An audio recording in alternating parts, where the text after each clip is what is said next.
Thank you, on behalf of all of our family, for giving us the opportunity to share Hayden's story and be part of this global movement for change.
Welcome to our latest Legacy event, filmed especially for kind supporters like you.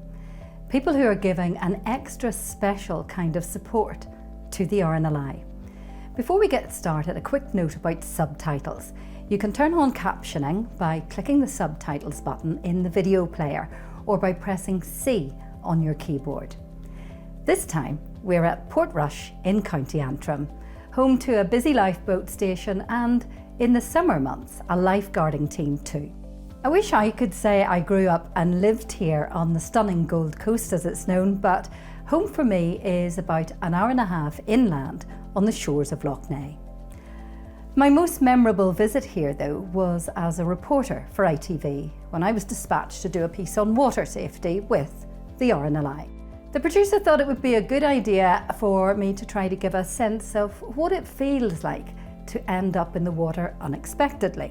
Now, while it was a controlled environment with the amazing RNLI volunteer crew standing by, those few minutes alone in the water, drifting further and further out to sea, were some of the loneliest and scariest I've experienced, and the smallest I've actually ever felt. 20 years on, and it's an absolute privilege to work for the RNLI and share true tales of commitment, skill and courage, all powered by people like you. First up tonight, we have a special message from our Chief Executive, Peter Sparks. Next, there's a short film about Joanna Hicks, whose life was saved by an RNLI lifeguard. Then we've a chat with lifeguards Annie and Michael.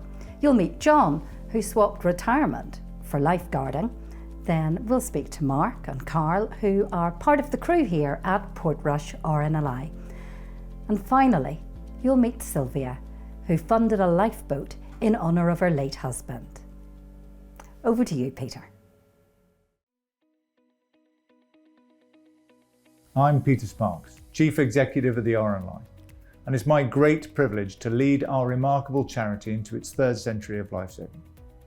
I've now been in post for just over a year. The incredible life-saving work of our volunteers and staff do, and the humbling generosity of people like you never ceases to amaze me. 2024 was an exceptional year for the RNLI. We commemorated and celebrated 200 years of saving lives and inspired a new generation of lifesavers. Of course, it was also business as usual. Lifeboat crews, lifeguards and water safety teams joined forces once again in common purpose to deliver a world-class life-saving service as we strive to save everyone. We'll bring you all the impressive statistics in a moment, but I just want to highlight that behind the numbers are real people. People like our lifesavers, facing everything from storm force winds and freezing seas to powerful rip currents and dangerous tides. The people they save returning home safely to their loved ones and communities, and people like you helping to power every rescue. I think you're really going to enjoy this special celebration. We have some truly heartwarming stories coming up, and it's little wonder that we have such great stories to tell. RNLI volunteers have been serving their communities for generations, thanks to generous people kindly remembering us in their wills. This evening, you'll hear all about and see firsthand real examples of what these gifts have made possible. I hope we leave you feeling inspired and proud to be an RNLI supporter and part of our family. I know that leaving a gift in your will is a big decision, and a very personal one too. So I'd like to reassure you that the RNLI never takes this incredible kindness for granted. We are extremely grateful to every single person who remembers us in their will, and know that you give your money to us in trust so that we can deliver our vital life-saving services in accordance with your wishes. A few people are fortunate and kind enough to give large amounts, but even if you think what you can leave is relatively small, please know that it's not small to us. It's not small to the volunteers who depend on the kit and training it helped fund, and it's not small to the person whose life it will help save. That's one more person who will live on to tell their own story, thanks to you. And thanks to a report recently compiled for us by the Worshipful Company of Actuaries, we now know that around 4 million people are alive today that would otherwise not be without the RNLI. It shows that over the 6 or 7 generations since we were founded in 1824, one person could give rise to 100 or more descendants. So a significant proportion of today's population in the United Kingdom and Ireland has reason to be grateful to the RNLI's crews for saving an ancestor at sea. It's an extraordinary level of impact that may well apply to some of you here today. So I hope you're comfortable and ready to enjoy this reminder of how special the RNLI is and your key role in keeping it that way. Thank you. Back to you, Siobhan. Thank you so much for your inspiring words, Peter. Last year, in 2024, this is what you helped make possible. There were more than 25,000 people helped by RNLI crews and lifeguards. Let's just think about that for a moment. That's an average of 69 people every single day. RNLI volunteers left their work, their families, often in the middle of the night because those people needed help. There were more than 9,000 lifeboat launches at all hours, day and night. More than 19,000 children took part in Swim Safe, learning essential water safety skills. There were nearly 8,000 volunteer crew members and shore crew willing to drop everything to go to the rescue. And our crews put in more than 57,000 hours at sea, doing everything they could to save everyone. And none of this would be possible without donations. They're so incredibly important to our life-saving service. But do you know how crucial gifts and wills are too?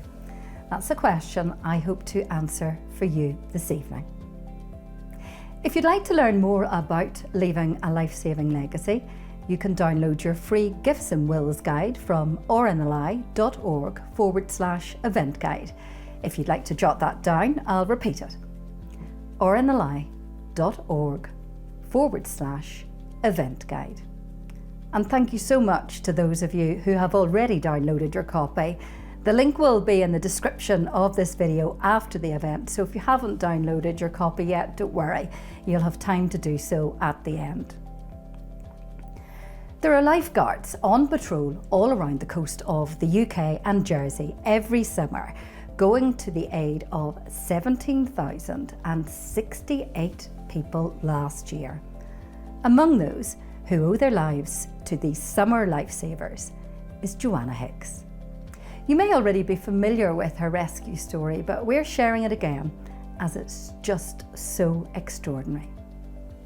This is Joanna's story. My name's Joanna Hicks and I'm 64 years old and I live in London, West London.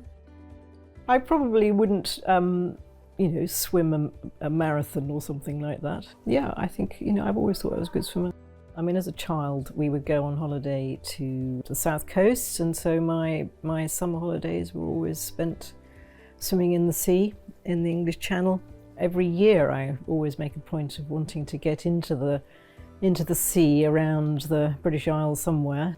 Philippa and Bob, who are very, very good friends of mine, and I've known them for a long time. I've known Philippa since I was at university with her. I'd probably go on holiday with them once or twice a year, maybe, and so this was probably quite last minute. Just a normal holiday we were having on the most beautiful part of the countryside, enjoying the surroundings, and as we normally did, went for a morning dip. And it was my last day up, so that was the day when I went in, and it was just very different. I can't really tell you what happened. I went in, I thought, oh my God, this isn't right, and I couldn't get foothold anywhere. And the waves were relentless as well, and then I don't remember anything else. So I lost consciousness.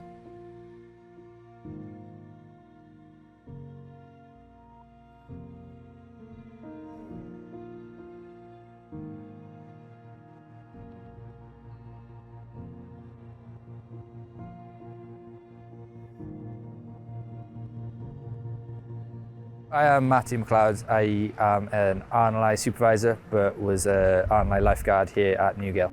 I was putting my washing on the line when I got the phone call about Joanna. Everything started going from there. That's where the ball started rolling.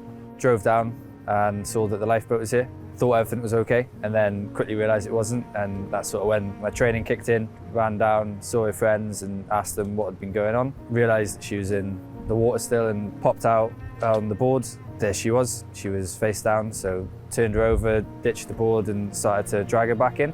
There was a nurse on the beach who started doing CPR, and then the paramedics turned up and the Coast Guard and the air ambulance. There was a little moment where we were sort of sat on the beach and the paramedics were doing what they were doing, and I just sort of thought, well, what would I want for my mum in that situation? And so we just sat there and held her hand, because as much as there's a lot of people around her, she seemed pretty lonely at that point. Cannot imagine what Philip and Bob must have been thinking at the time. And what, they must have been half an hour more on the beach wondering where I was and trying to get me out. And then we swiftly moved her off the beach into the air ambulance. At that point, I thought I'd never see her again.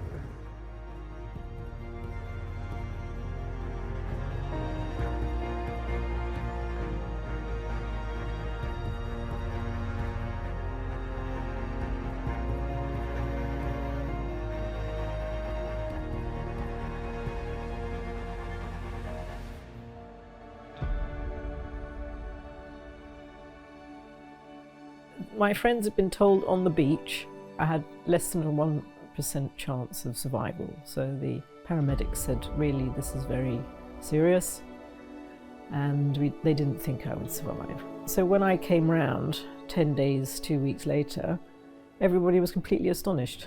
I was completely compos mentis. I mean, I'd been, normally you'd have some sort of, after effects or damage or, something. The only thing I had was I couldn't feel the end of my left index finger, and that was the only thing that was slightly wrong.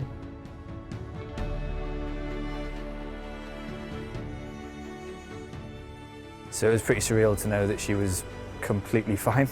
But it just goes to show that the training that we do is to a super high standard, and like we've prepared for moments like this, and it was just really nice to see sort of like a positive outcome from our job.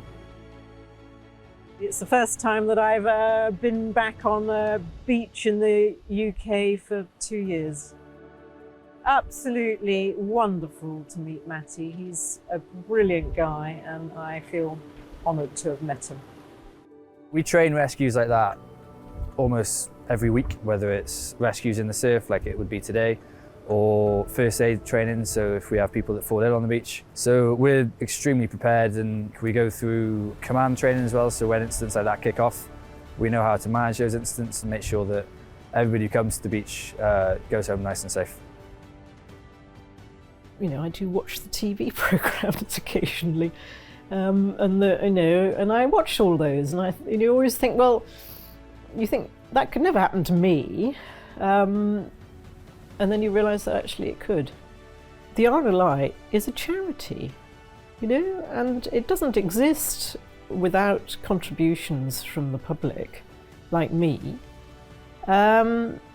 And so without doing things like that, they wouldn't be able to do what they do.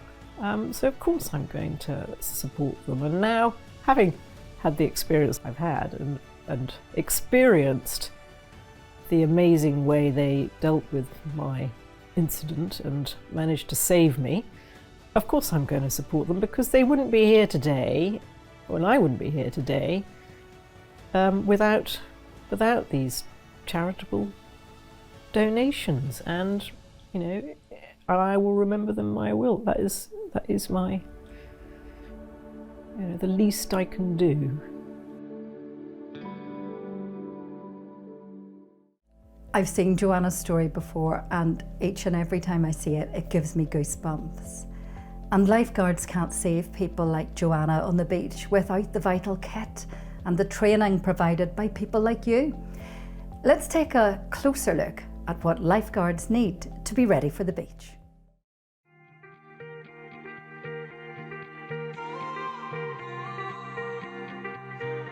My name is Annie Jagoe, and I am a lifeguard supervisor, but also a lifeboat crew member in Portrush. I got involved with the RNLI in 2019.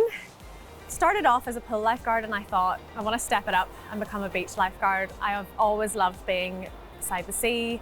I love the coastal vibes, and a lot of my friends were lifeguards as well. So learned all about the fitness tests and applied that year and got in, thankfully, and I've loved it ever since.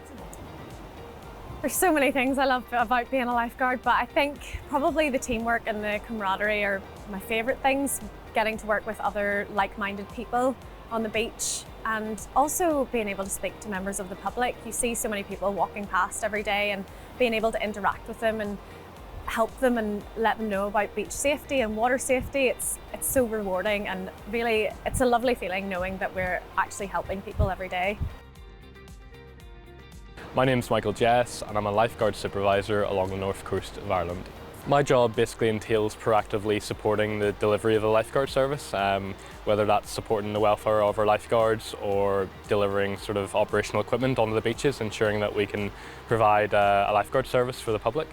I joined back in 2018, and so this is my 8th season as a lifeguard currently. I always had a fascination with the sea. I remember my granny and grandparents taking me up to Donegal, the sort of northwest coast of Ireland, and sort of releasing me onto the beach to muck about, and I remember just thrashing about in the waves, just making a fool of myself, basically being a lifeguard's worst nightmare. So this is my duty to sort of redeem myself. The one that stands out the most, my first day on Benone as a senior lifeguard, and it was this boy Matthew who fell off his surfboard and he sustained a spinal injury. So I'd just gone on an ops leadership course, which is run by the RNLI, and really helped with my knowledge as a senior lifeguard to process the situation and understand how to run through my team and get all the information that I needed to help Matthew at that time. And it was thankfully a very smooth operation. And I think what's most memorable about that would be that I actually was able to hear about Matthew's story a year on and know how he was getting on, because he was told he was never going to walk again. And then a year later, he contacted me and asked me if he could get a surf lesson, and I was more than happy to do that for him, and it was amazing seeing him actually stand up on the board after a year exactly to the date of his injury. I always think back to an incident on Ballycastle Beach. So essentially it was quite a high swell day. There was people on pedalo bikes on Ballycastle across sort of down towards Pans Rock, a separate area of the beach that we lifeguard from. They got into trouble and basically washed ashore and crashed onto the shore. I drove down, let my colleague know that I was leaving our area. And once I got down there was 3 casualties. And that was my first triage situation. And so triage is where the number of casualties outnumber the number of lifeguards on duty. And that's where I have to think on my feet and prioritise who needs care first. And so I remember my casualty care trainer first told me that the most important piece of advice I can give you is before any incident, you take a deep breath and you walk slowly towards any casualty, because that reassures them, it reassures you, it gives you time to think. So as a lifeguard and as a woman in lifeguarding, there haven't been too many of us when I first started, but now with so many of us coming in and we actually are able to have full female lifeguard teams, we're really privileged to be able to do that. And we actually, we've got feminine hygiene products in our huts now. So I'm obviously these are expensive enough, but only cost £3 really to stock our products. And it's amazing for the female lifeguards, and every female lifeguard that I've been to in every hut are so grateful to have them. So I have on my arm here a whistle, something that is obviously kind of synonymous more with pool lifeguarding, when someone's telling them not to run, but on the beach it's so useful. You can instruct people about rip currents, alert them to things that they may not be sure of. There's obviously a lot of wind, it's hard to hear and shout. We'd be doing a lot of that if we didn't have whistles, and I've made a wee modification on it. I've put a wee hair bobble on, but this is just so handy for when I'm doing rescues and they can easily access it on the arm here. I would say that no matter what you left, whether it be £3, £300, it's greatly appreciated. We wouldn't be able to do what we do without the donations that we receive from the members of the public and our legacies.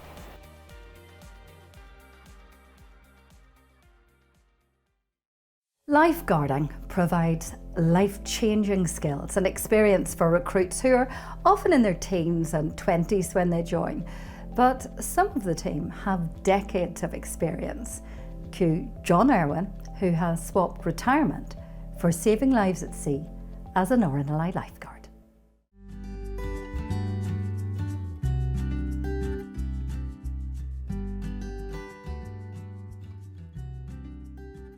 So at 67, John, most people retire. They're maybe thinking about taking it a little bit easier, but you retired from a corporate career. Yes. And started working as a lifeguard. I went into semi-retirement for a few years. I was working 3 weeks on, 2 weeks off. 3 years ago I was training in a pool, and the then area supervisor with the RNLI, I was training with him, and he was asking people if they'd be happy enough to be an RNLI beach lifeguard for the summer. And I said, well, I'm 65. If that doesn't preclude me, I think it would be a very worthwhile thing to do.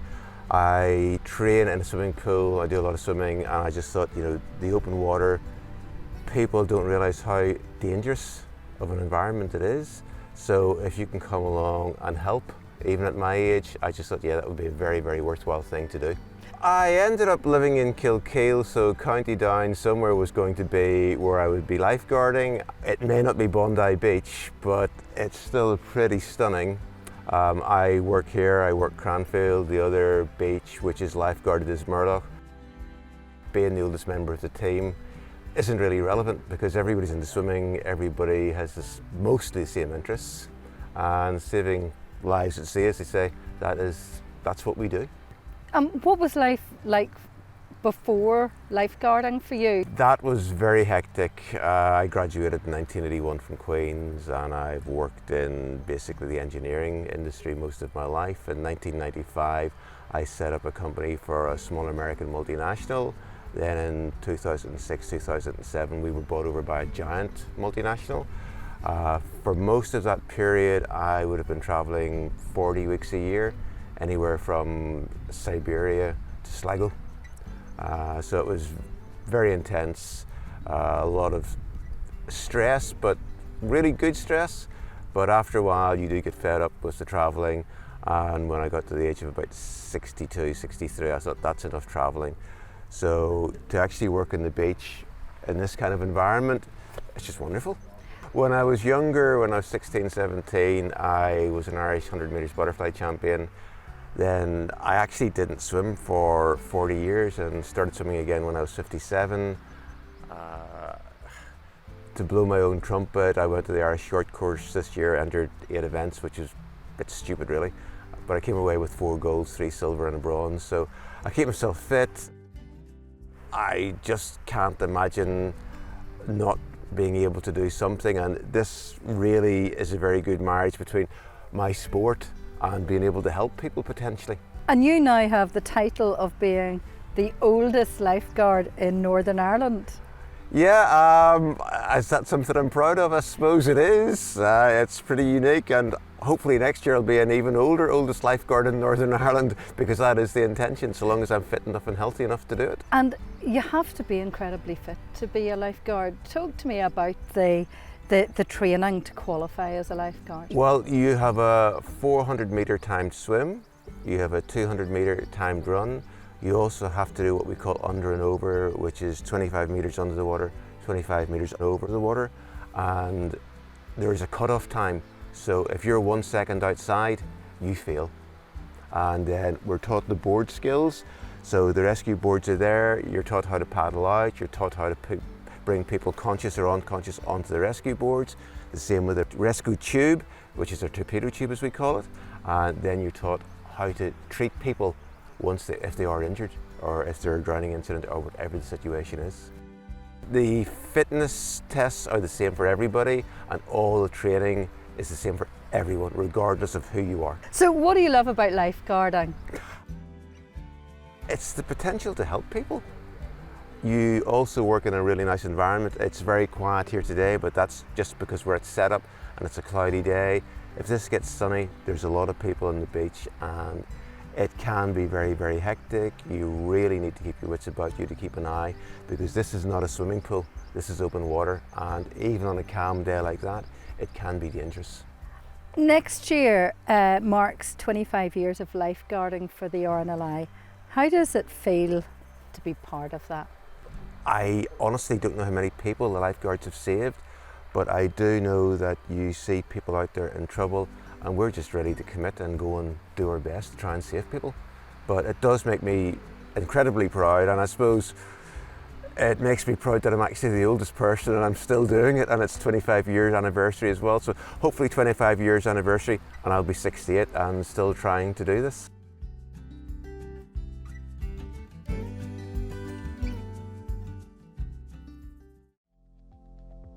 It really is a reminder that your support keeps lifesavers and those they rescue safer from the beach to the open sea.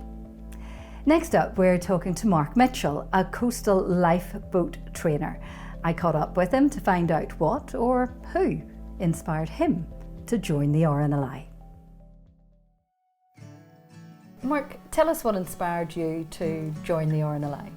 When I was a child, we lived right opposite the harbour, and I could see right into the lifeboat house from over there, and in those days they were called out by Maroons, great big explosions that went off in the sky, and that called everybody to watch, and I just was amazed by seeing these go off and watching the lifeboat doors open and the lifeboat shoot out and off to a rescue. Always wanted to do that, and then at the age of 4, one of the Chambers family, who are one of the famous families around the Portrush lifeboat, took me out on a trip on a flag. They lifted me literally down by the arm onto the lifeboat, and that's it, I was hooked. I was always going to do it from that point. And what age did you volunteer? 21. was when I finally reached the top of the list. Still serving now at the age of 59. So Mark, one of your most memorable shouts would be the one in February of 1989 to 2 Spanish trawlers. I know you've written an account of that day. Would you be kind enough to share that with us now? Yes, sure. On a February afternoon in 1989, when I was 23, we were asked to go to the aid of 2 Spanish trawlers foundering off Donegal. Nothing unusual, except for the weather. The wind speed indicator at the Malin Head weather station was screaming at 113 miles an hour. I had done several call-outs, or shouts as we call them, but this one was different. We sat at the harbour entrance for what seemed like a lifetime as we strapped in and prepared. We were all well-experienced seafarers, but we knew this one was going to be bad. As one mountainous wave after another surged past the harbour mouth, Coxswain Derek Chambers saw his chance. He was looking for a trough we could get ourselves into and slammed the throttles forward. Almost 1,000 horsepower launched us into the maelstrom. I was terrified, but we weren't allowed to say so, because in those days we were supposed to be brave, weren't we? In those days, we couldn't show our fear. Seconds later, a wave caught us, and we were now suddenly on our side, surfing down a wall of white water towards the trough.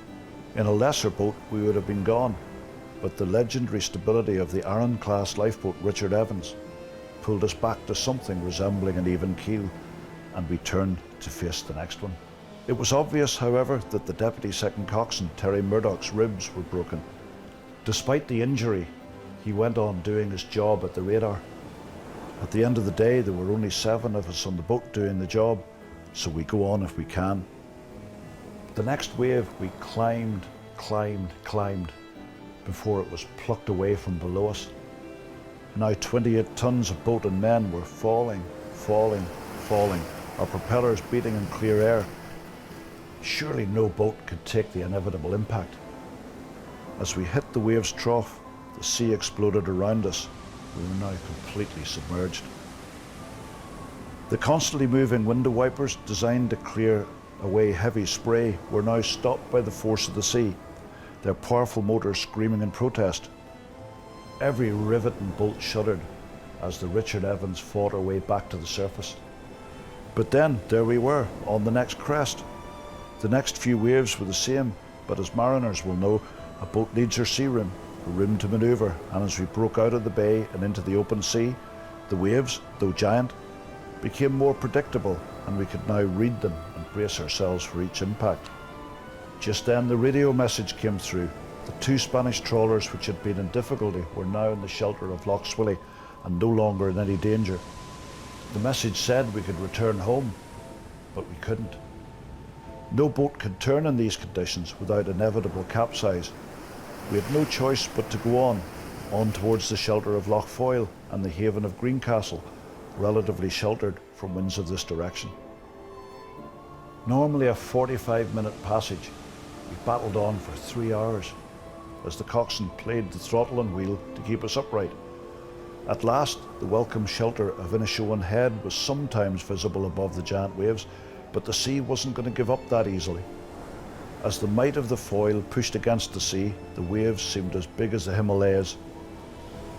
We were to almost suffer a pitch pull, where the boat is tossed stern over bow like a child would casually discard a stick. Not a survivable prospect.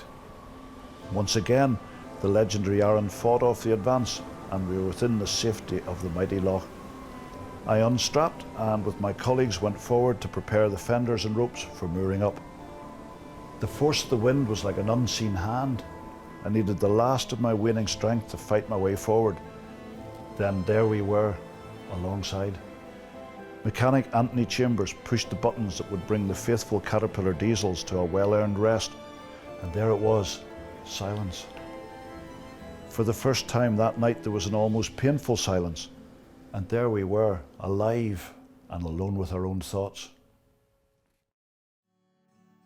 That's a really incredible account. Mark, you were just 23 at the time, and you really paint a vivid picture of how courageous the crew were, but also the capability of the lifeboat? So lifeboats traditionally have been built from the best materials and the best designs, and they're super strong. So certainly if we didn't have confidence in the boat before, we certainly did after that. And you talked about the force of the wind being like an unseen hand. How would you sum up the protection provided from afar that legacy gifts and wills can provide?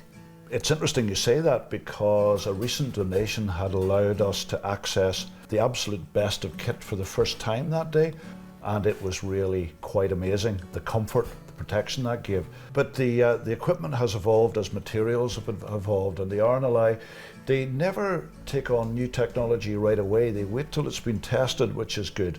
And a lot of the boat materials came from Formula One, particularly carbon fibres and different resins. The gear with modern protection and breathable fabrics keeps the crew safer and drier at seas, because when you're wet at sea, it's really miserable.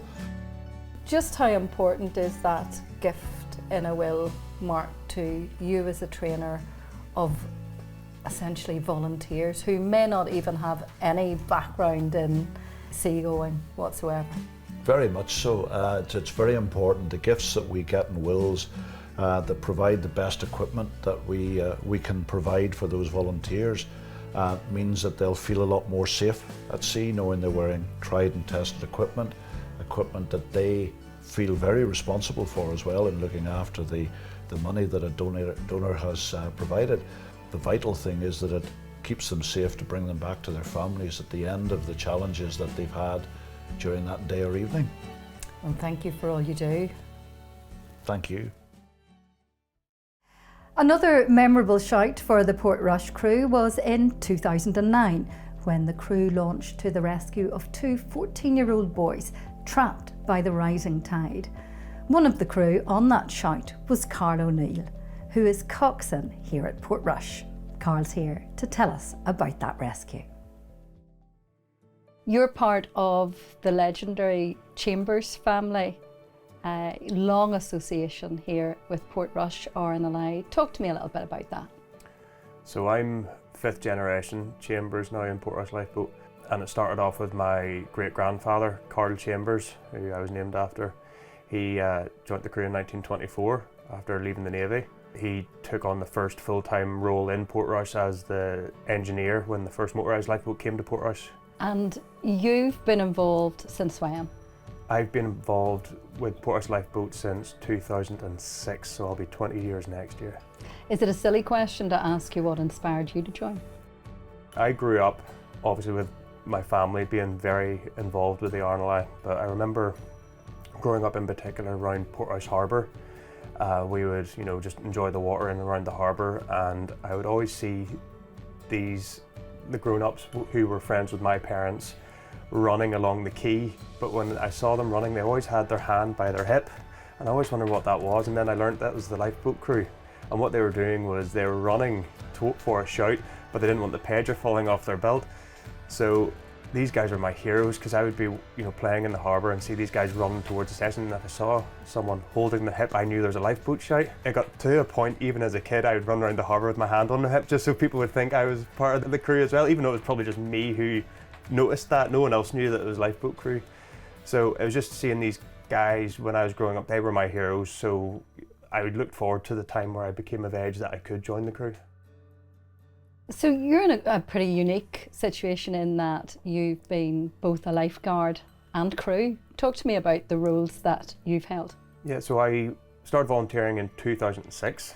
Then the lifeguard service came to Northern Ireland in 2011, and during that time, manager who was organising and setting up the service was in here talking to us and introducing himself to us, and I got talking to him, and he says we still need lifeguards. Became part of the lifeguard team in 2011. Loved it, climbed the ladder as the years went on. From 2015 I was lead lifeguard supervisor for the beach lifeguard service in Northern Ireland up until 2024. It's a beautiful part of the country. Maybe you could tell us a little bit about the sort of rescues or common reasons maybe that people get into difficulty. Most of them would tend to be around, because we have such a beautiful coast, it attracts a large number of beachgoers. Majority of incidents that we would attend would be people caught in rip currents, whether they have pieces of equipment to help them stay afloat or not. But rip currents around this general area are very hazardous. And I want to take you back to the history of the family as well. If you think back to your great-grandfather, talk to me about the difference in when he would have gone out and how you go out now. When he went out, the boat would do 8 knots at its fastest. It was quite a small vessel, and they would go out in serious conditions in a boat that wasn't anywhere near as technologically advanced as what we have now. Even the kit they wore, life jackets, all-weather lifeboat gear, would have been just nowhere near as good as it is today. I just look at them with admiration when I look at those old pictures. Compared to now, we have 25 knots. We can go through a storm at 25 knots, and once they rescued someone's life, it can still be 2-3 hours in that storm until they eventually got home.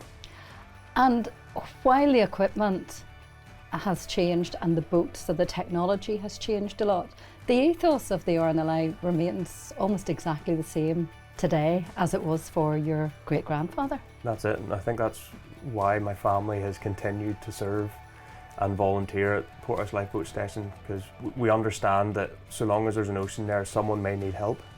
And yet everything you do depends on the generosity of our donors. How important is that? Even the smallest donation of £2, £1, £3 contributes to the likes of the life jackets that I was touching on earlier. So that's the kit that brings you safely home to your family? Exactly, and like we were talking about, it's that kit that saved my great-grandfather those years ago, which then helped the dynasty continue on to over 100 years later. Back in 2009, you were part of an award-winning rescue. Talk to me about that. It was a sunny day, and I was part of the ILB crew, the inshore lifeboat crew, which is our small boat. So we went to Ballycastle along with the big boat, the ALB, and it was 2 teenagers cut off by the tide inside a cave. Signalled to the helm, look, I think I could get in there, but the condition was I'd be tied to a rope so that if anything were to happen, they could pull me back. So I went into the water, but the rope wasn't long enough. And to be quite honest, back in those days, I wasn't the fittest either. So, you know, it probably wasn't meant to be it that day. And the trust we had to have in each other, I couldn't simply just take that rope off, because that would have let down the helm and that would have put me at risk as well as them at risk. So yeah, my Uncle Anthony made the call. He took an ALB jacket and adapted it so that he could go into the water without it going off automatically. Yeah, he went in and rescued them one at a time and brought them to us. We took them in and then passed them over to the big boat. And yeah, still to this day, I look at that and think just how amazing he was that day. It was actually one of the biggest inspirations for me to get into shape was after that there. So.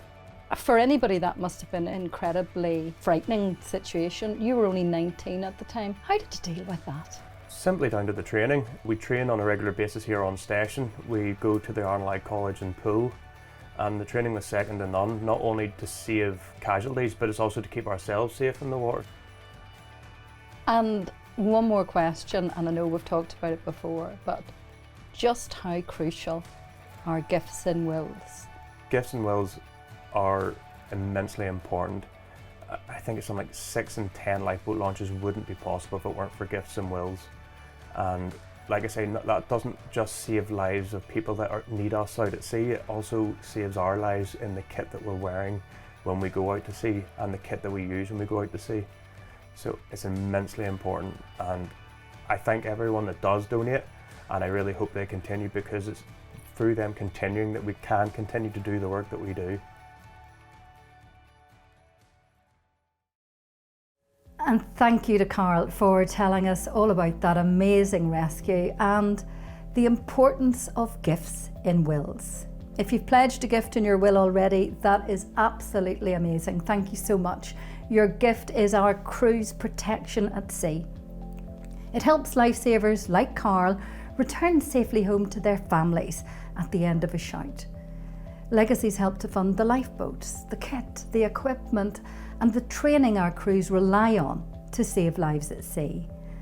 And by leaving a gift to the RNLI, you'll be helping to protect the future of lifesaving too. We've been saving lives since 1824 thanks to generations of courageous lifesavers and caring supporters like you. I know it means so much to our crews to know that they have such special support by their side when they launch. They put great trust in their lifeboats, which are maintained and built at our all-weather lifeboat centre in Poole. So let's take a closer look behind the scenes at this life-saving engineering facility.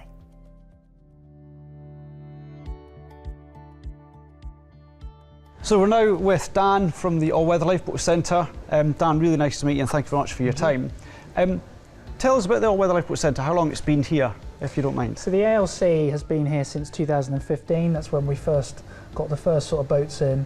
And so yeah, coming up to 10 years now. And how many people work in the All-Weather Lifeboat Centre? So we've got in the region of about 150, about 20 support staff and then 130 production staff. You mentioned there about building our own boats. We've got the Shannon class behind us. How long does that take to build from today to completion?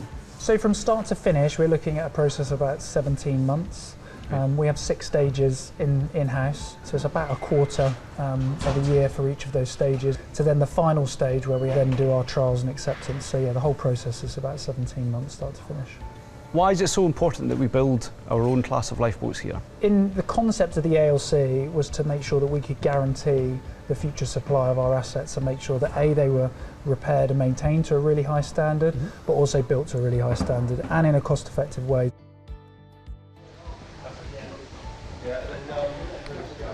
So Dan, tell us about the refits that we do on the boats here now. Yeah, so these are our 7-class lifeboats. We bring them in for a few different types of refits, and they last in the region of about 20 weeks and cost in the region of about £600,000. So we'll have a team of around between sort of 10 and 12 people that are then working to take the information that our surveyors provide to us from out on the coast when the lifeboat's at station, bringing that information in. Once the boat gets here, we're then stripping all of the equipment off that's been specified, refurbing it, renewing it where needed. So once the boat is ready to complete refit, it then goes out and goes through a set of sea trials and then has a final inspection by our team of surveyors to make sure that it's to the right standard.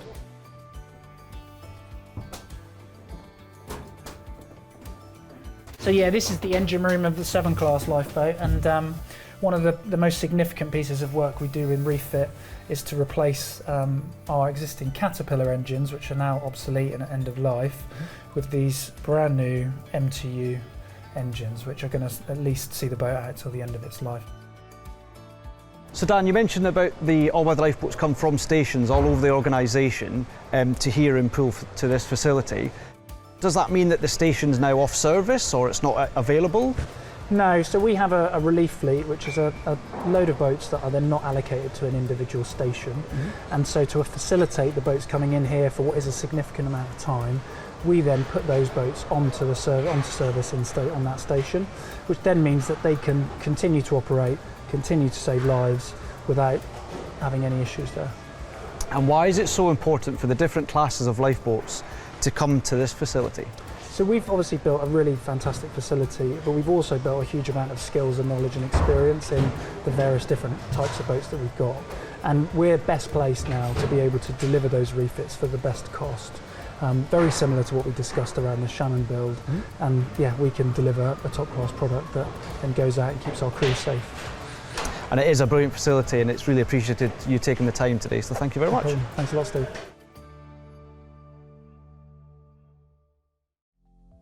As you may know, anyone who leaves a gift in their will to the RNLI will have their name added to the side of a legacy lifeboat. Now, if you haven't heard of our legacy lifeboats before, they are very special lifeboats, carrying the names of our supporters in the letters and numbers that make up the lifeboat's identifying number. A gift in your will is such a kind gesture, and this is our way of thanking you for your generosity. Let's take a look at our recent special event that welcomed people to see their loved ones remembered in this very special way. So today is a very special event that we've been able to welcome the supporters for Legacy Lifeboat. These are the friends and family of all the incredible people that have left a gift in their will, and we have their name on the letters and numbers of this wonderful lifeboat. They are also escorted by our amazing volunteer tour guides who tell them lots of lovely information about the RNLI and explain quite how important Gifts in Wheels are to our organisation, with 6 in 10 lifeboat launches only possible thanks to those incredible contributions. My name's Sarah, this is my sister Alison, and we've come to see our late aunt's name on the lifeboat. So she was called Pamela Mary Mosby. She was the naughty aunt of the family. Yeah. She would be really proud to know that her name's on the boat and it's going to be saving lives. Yeah. We're celebrating a very, very close friend of ours, Patricia Mellowish. She came from Liverpool. Her father was a merchant seaman, and she supported the RNLI all her adult life, as far as we know, as well as contributing quite a lot in her will in aid of the RNLI. And we were delighted to find that she could have her name on one of the lifeboats. And it's actually also special that it's going over to Kilkeel, because her mother actually came from just south of Belfast, and so it's very apt. Dad passed away over 2 years ago, and this is the last time something like this, memorialising him, will happen. And it's just so special to see that it's not forgotten, and it's lovely that we can get together, because we don't live together, and come and see something linked to our dad. My mother is on the starboard side of this legacy lifeboat. She worked 40 years. 40 or 50 years. Volunteered in Haybrook Bay, and she ran the Wembury Lifeboat souvenir shop. She was recognised by attending a garden party at Buckingham Palace. She also received the bronze medal, RNLI medal, from the Duke of Kent. That's my mum. She died about 4 years ago. Lived to 102. She was a grand old lady. And she was a lifelong supporter of the RNLI. I was in tears when I saw her name. Yeah. My father's Alec Roylance Page. It's lovely to see the boat, but very emotional as well. It's like another part of being able to remember Grandad, even though it's been a couple of years now for us. So it's a really lovely marker. I'd spoken to Kilkeel when we first knew about it, and they were so wonderful. They said, look, what's your granddad's name? And we'll feel even more proud to go out there and to do this with his name on the boat. My name's Raymond Newell. I'm a helmsman in Kilkeel Lifeboat in Northern Ireland, and I've been on the crew 30 years coming in May. Our crew are made up of just people that work around the harbour and live in the local villages, and we're more of a family than a crew. And the majority of the crew in Kilkeel are all 25 to 30 year crewmen, so we don't leave. There was a lady actually came to me and shook my hand and started to cry and said her mother's name was on it, and it was a privilege to meet somebody that's going to be actually using the boat.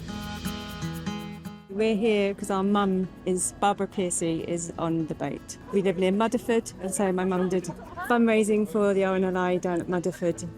So this is a really special day for us, really. She always spoke about her name going on a boat, and it's really special now to see her name on there. We've come today to see my sister, Susan Elizabeth Rogers. When we first got the letter to say where it was going to, we said, oh, that's funny. She always was on about going to Ireland, I mean, which part? I don't know. But we didn't know she was going to stay. Our dad, James, he died in 2024. He was a captain in the Merchant Navy, and then he had cause to use the RNLI later in life. His anchor got stuck, wouldn't coil back into his boat, and they were in the Bristol Channel in the shipping lane, and the RNLI had to come out and abandon his anchor and take them home. It's just nice to be part of it, I think. And Emma said something earlier about how it's nice that his name's going to go back to sea. And God, that's just a really lovely thing, isn't it? We're celebrating George Shering-Lucas, better known as Mike, and his wife Rita Shering-Lucas, our mum and dad, who left a legacy to the RNLI. They've been ardent supporters of the RNLI all their lives, despite living about as far from the coast as you possibly can get. Both of us have been sailors. They felt it very important that when he gets stranded somewhere in the middle of nowhere, that at least they put a few bob to rescuing him. So far, we haven't had to call on it, though. I'm really hoping not to.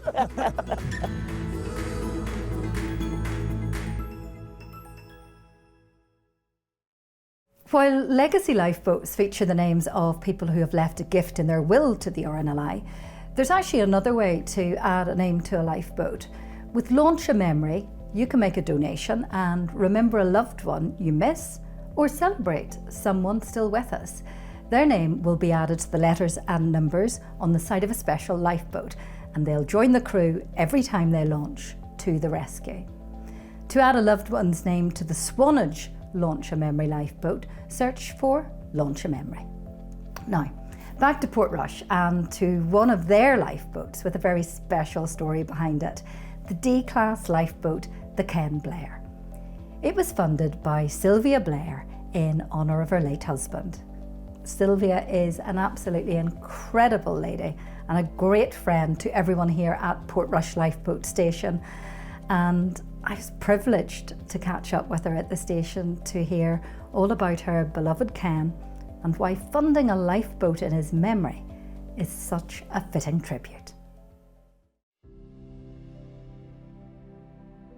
Sylvia, you kindly funded an inshore lifeboat in memory of your late husband, Ken Blair. Yes. Could you tell us a little bit about Ken? Well, he was very outdoor. As a young man, he did a lot of cycling, and cycling for him was cycling over the Alps, cycling in Norway, all over the place. And he enjoyed walking, mountaineering, youth hustling. When I met him, I went youth hustling as well. Not the rest of the energetic things, as you can see. And then we progressed to camping, and then we progressed to a caravan. And then we were always very fond of continental holidays, so we started cruising, and we never stopped. And we had a wonderful life. And he always had the interest in the sea. As a small child, he used to go to the Copeland Islands for holidays. Of course, the Donaghadee lifeboat was always there. He was always there with his grandfather, who personally knew the lifeboat men. He was used to those and telling tales of what had happened, and he was always very interesting at what happened with the Princess Victoria disaster, because the lifeboat men were able to tell him personally their experience of it. Then we joined as shoreline members. He did say one day when we were looking at the lifeboats, he said, "They do wonderful work." He said, "It must be wonderful to have your name on a lifeboat." And then when he passed away 5 years ago, and I thought, what could I do in his memory that would save lives? And then I thought, the RNLI. I got in contact with the RNLI to see what I could do, and I was told they needed a new lifeboat in Portrush. So Jan Seymour Smith, who I had contacted, she went to the committee and said this was somebody local, the money was ready, and would they agree? And they did.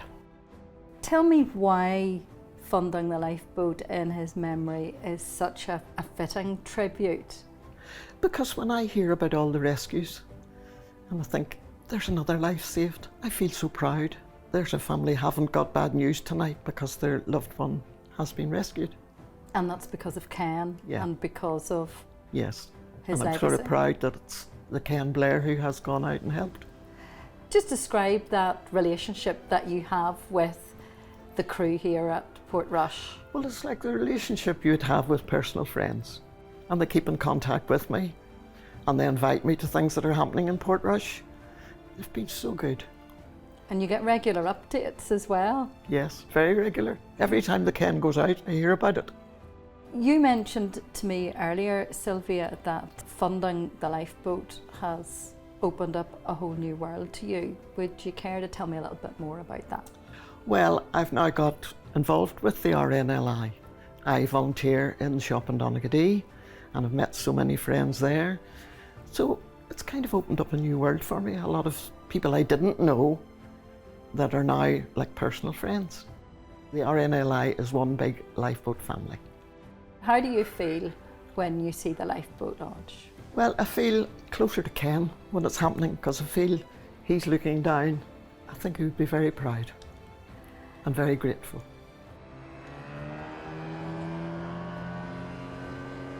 What do you think of the volunteer crew? Because you meet them quite regularly. I think they're heroes.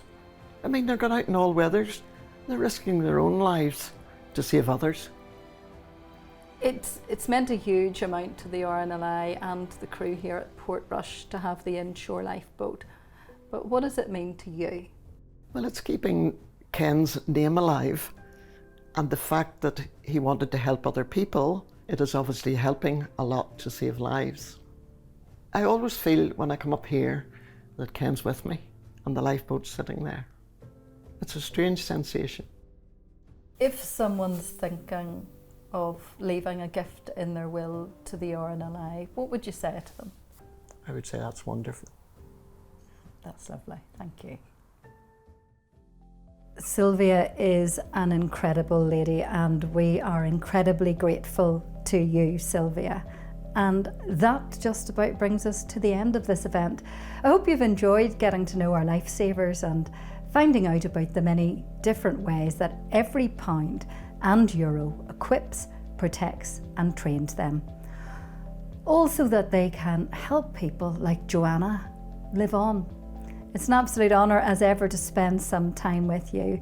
And a quick reminder that if you'd like to find out more about gifts and wills, you can contact the team by calling 0300 300 0124 from the UK, 01 511 9869 from Ireland, or +44 1202 33 6591 from any other country.